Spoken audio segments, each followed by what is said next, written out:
I have said this comment over and over again. The real estate school is there to keep you out of jail. What makes you better than the competition? Why am I hiring you? How are people going to know that? You can have the best product in the world, but if you don't have the advertising and letting people know that's the best product in the world, you won't sell it. So you may be the best salesman in the world. You may do that. But if nobody knows about you, how is it going to get to the public? How are you going to get business?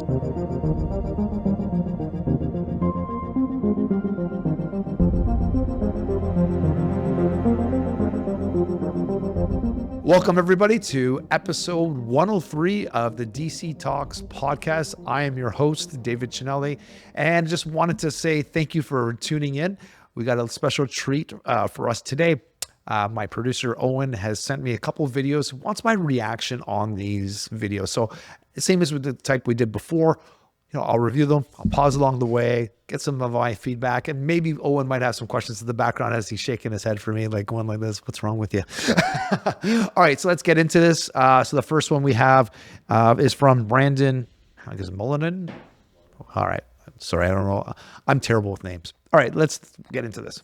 So here are the 5 fastest ways to fail as a real estate agent. Number 1, don't have a business plan. Just kind of wing it. Don't worry about having a plan or mapping anything out or with any specificity. Just go and wing it. Number 2. That's 100% accurate. The first thing you should do as a real estate agent, what it doesn't matter what it is, remember, you're working for yourself. And you always should set goals. You should have stretch goals, and you should also have maybe achievable goals or just a little bit of stretch. But if you don't know what your goals are, if you don't have a plan, how are you going to do that? So set goals first, and then ask yourself, well, what is my plan to get to these? So how many people am I going to talk to? How many people am I going to sell? You need to have some sort of plan. If you don't know where to start in getting a plan, talk to your broker, talk to a coach, mentor, etc. You shouldn't just wing it. It doesn't work. Don't follow a schedule, right? Only successful people follow a schedule. So just kind of wake up and do what you feel like doing. Number 3. I've talked about this many, many times, and Owen and I talked about this off camera as well. I think one of the things that I do very well, and my old teammates, roommates as well, say when it came to me, I'm very regimented. Even Natalie, my wife, talks about this too. It has to follow within the schedule. I need structure. And that's how I'm able to accomplish so many things, because I know how to time things accurately. Now, you don't have to be a major scheduler, but you do have to allot times for certain things. And part of the routine, it should be every morning, Monday to Friday, should be exactly the same thing. You should have your to-do schedule done before you go to bed at night. So in the morning, you know what you need to do.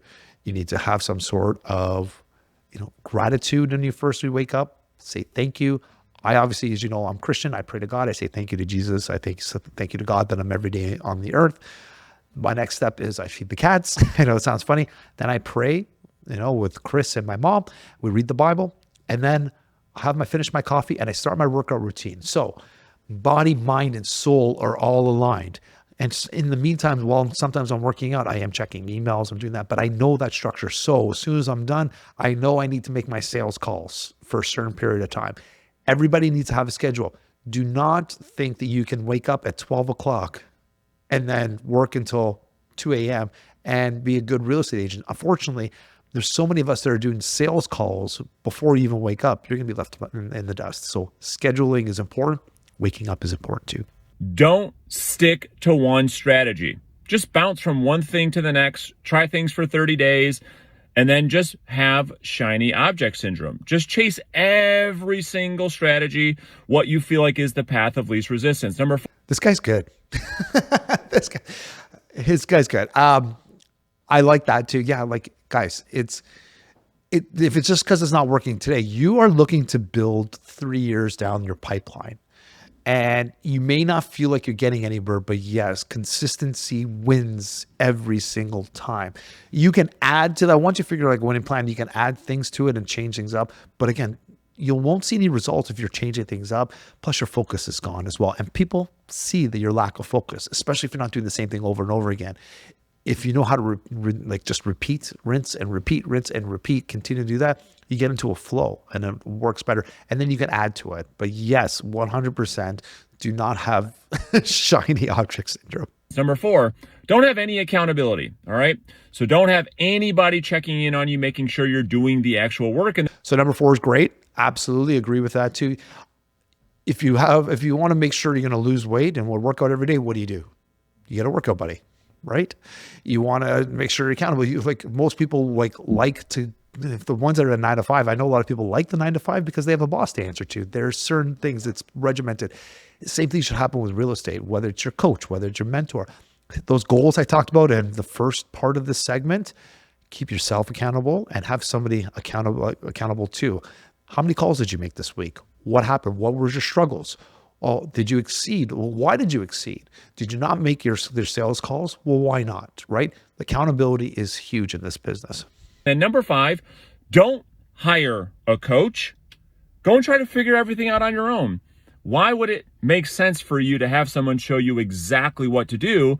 Just take the next couple of years and figure it out on your own. Again, I like this guy too. I've talked about this many, many times. Coaching is great.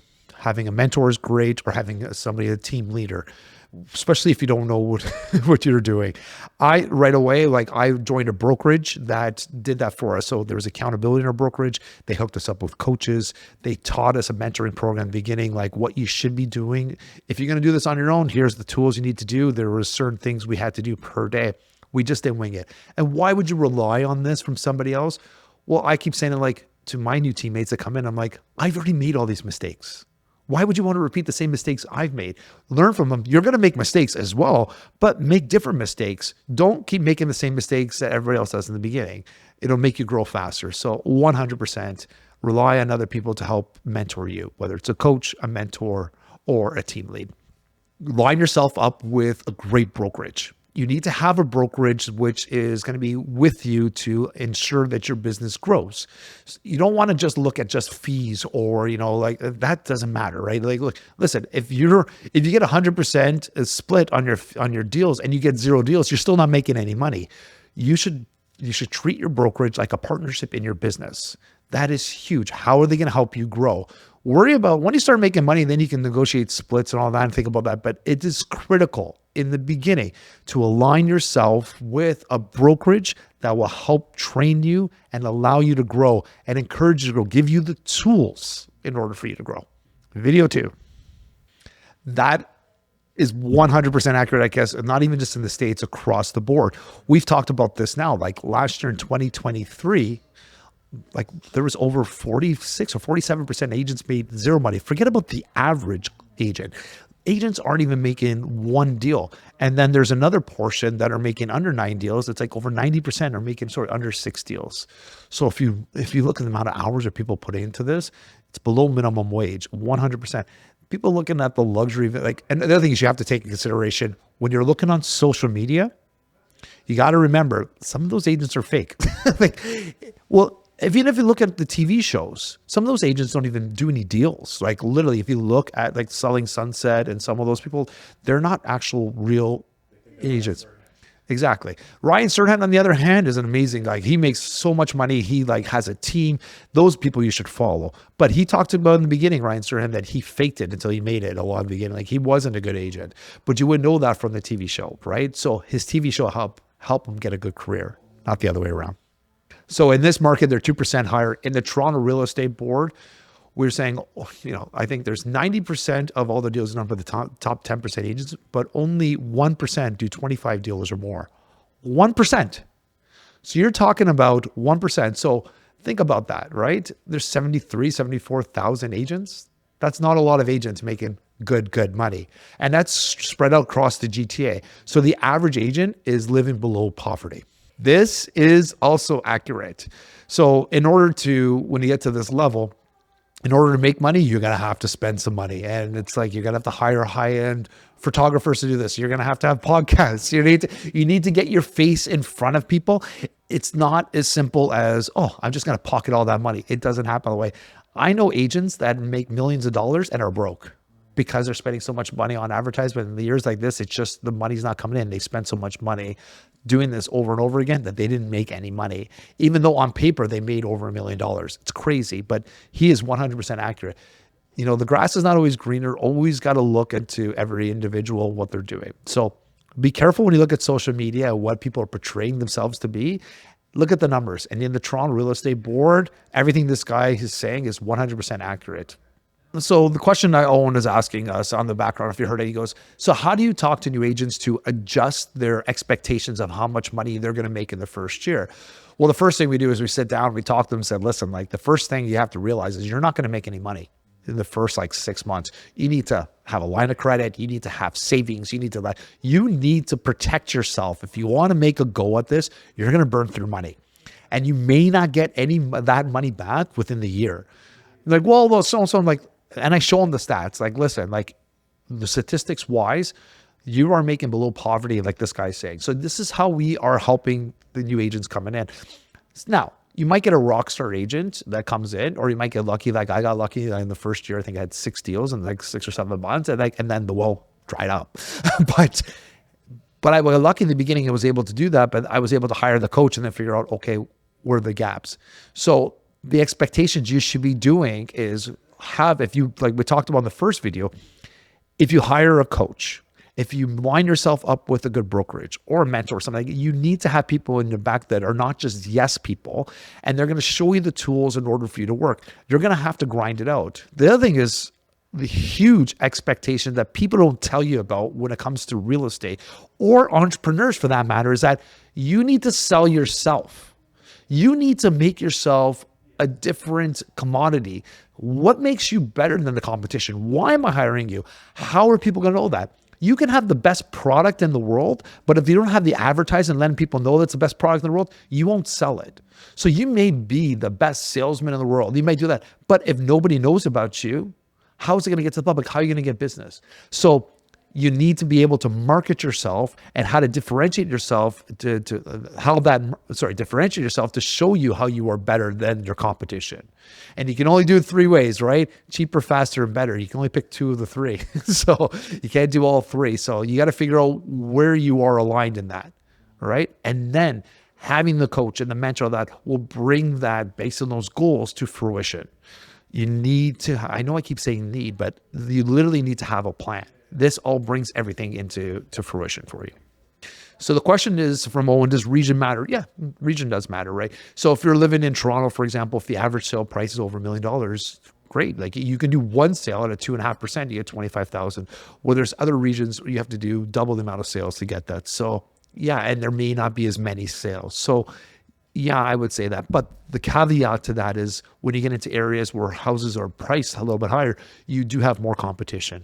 So, take it with a grain of salt, And I would always tell people this, like when you look into farm or look into areas in order to promote yourself, don't just go in areas that you live. People make that mistake. Well, I live over here. People want to work with a local realtor. No, you need to see, the best thing to do is do some data research, figure out where there's a lot of turnover, figure out where there's a lot of sales, and maybe put your hat in and see how many agents are actually dominating that area. If there's not a lot of agents or there's multiple agents, if there's not just one name popping up over and over and over again, that might be an area you want to penetrate.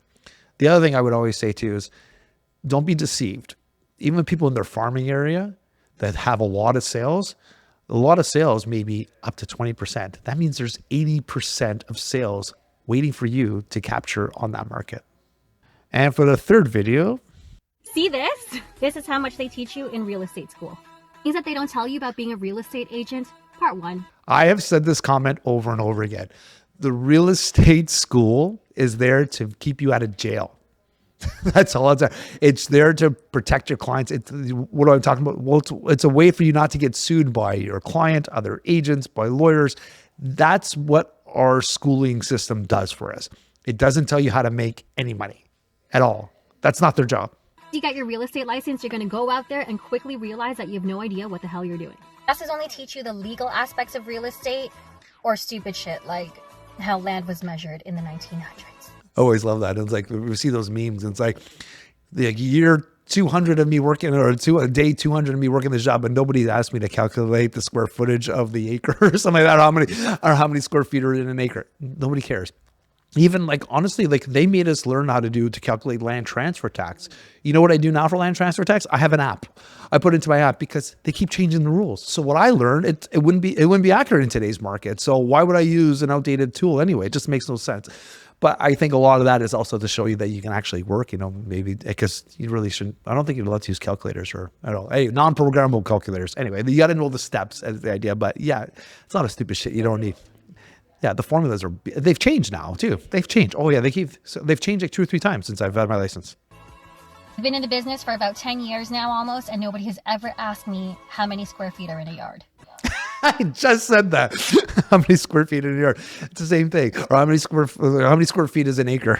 There's a reason why over 80% of agents fail or just get out of the industry altogether in their first 5 years in real estate. And I truly feel that licensing programs across Canada and the States need to give their agents more practical, real-life training before these agents put their time, their money, and their emotions into a profession that isn't yes properly and no. supported. I had this conversation before. I forget, it was with my broker record. And I'm like, how come they don't teach us how to sell? They're like, they don't care. Their job is not to teach you how to sell. That goes to the brokerage. So the onus is not really on, it should be on the agent, and it should be on, it should be on the brokerage as well. That's what I've heard the argument. Their job is, again, to get you licensed and figure out how to do all this stuff. But think about it, like a doctor as well, right? Like if you come in, you have a practice, like they could teach you how, to do the surgeries, but they're not teaching you how to market yourself. Or like, it's like an optometrist. That's maybe not be a surgeon, right? But again, you still have to market yourself, right? So they're giving you the tools, and it's in order, not everybody's gonna be the same way, learning the same marketing. Imagine having a school where they teach you how to market, everybody be exactly the same. So I kind of disagree with that. I just tell people the reality of it is yes, the AREA, which was our school, but now it's Humber College, their job is to show you how to protect you and your clients and other people around you, how to not get sued. But I do not agree that they should teach you how to market, because marketing changes all the time, right? So I don't think it'd be really beneficial. They should tell you at some point, like, hey, we want to figure out a marketing plan and talk about it too. Maybe that should be part of the course, but maybe that's an elective. But I don't think it's mandatory. It'd be nice, but yeah, there's some people who just don't care. They're going to rely. There's some people getting their licenses, they're just relying on their family and friends, and they'll do a deal here and there. That's all they care about, right? So I don't know if I agree with that. So yeah, I think overall she was pretty accurate. I've been saying this, and Owen and I have talked about this many, many times, that the AREA College, or now the Humber College, their job is not to teach us how to sell. Their job is basically teach us, basically not to get sued. And over again, like that, we've talked about that, but it's up to you now. It's always been up to you. This job is very, very personal in a sense. It can be very lonely. So you have to navigate an industry, getting to know who your peers are, getting to know what's, the good and the bad, like how to figure out how to make money, and align yourself with those type of people, including coaches and assistants and podcasters and things like that. Yeah. All right, guys. Well, I hope you enjoyed these clips. I really enjoyed seeing other realtors and the response and talking about it. But I've always said before, listen, if there's clips you want me to discuss on something like this, send them over to me, or send them over to Owen at Waverly. It's awesome. We will review them. And I like to feel feedback from you and other realtors. Also, we always ask you now, we're getting close to the end of the year. It is the holiday season, so hopefully you are donating to your local charities. We will be doing that as well. I don't need to tell you to promote this and subscribe. You're going to do that anyways. Follow me at Cinelli_Realtor. Get my link tree to listen to this wherever you want. But in this holiday season, remember, it's not always about you. There's a lot of people that are struggling, and they really need your help. So do what you can, do your part, and be a better person in this society. Love you all. Bye for now.